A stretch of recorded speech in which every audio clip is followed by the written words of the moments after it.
दोनों गांव के किसान मौजूद थे। वेगळी बैठक झाली या नुकसान भरपाईच्या अनुषंगाने।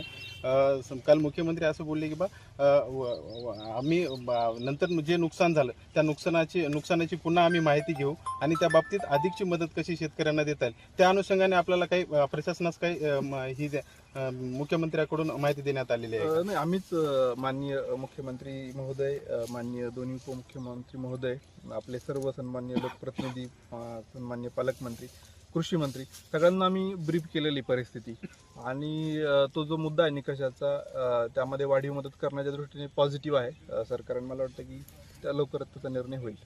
सर, पहिलं कसं असायचं की पीक विमा ज्यावेळेस ज्या शेतकऱ्यांचं स्वतःचं वैयक्तिक नुकसान व्हायचं त्यावेळेस ते पीक विम्याकडे ईमेलद्वारे किंवा कॉलद्वारे आपले नुकसान कळवायचे, पण ती पद्धत आता बंद केलेली आहे. त्यामुळे कुठेतरी शेतकऱ्याचं नुकसान होईल असं वाटत नाही? त्याचा अंदाज आताच वर्तवणं मला कठीण आहे. आधी 4 ट्रिगर होते, तोच मी आधी सांगितला की आता एक ट्रिगर आहे. त्याच्यामध्ये पीक कापणी प्रयोग हाच आपला एकमेव ट्रिगर आहे. त्याच्यामध्ये हेच आता पण रोजच्या आकड्यावरून आपल्याला कळेल की काय प्रकारचे हे येत आहेत आकडे. काही ठिकाणी आता हा प्लॉट त्यातला ठीक होता, परंतु खालचा प्लॉट एकदमच गेलेला आहे. आत्ता जो बघून आलो तो एकदमच खराब होता.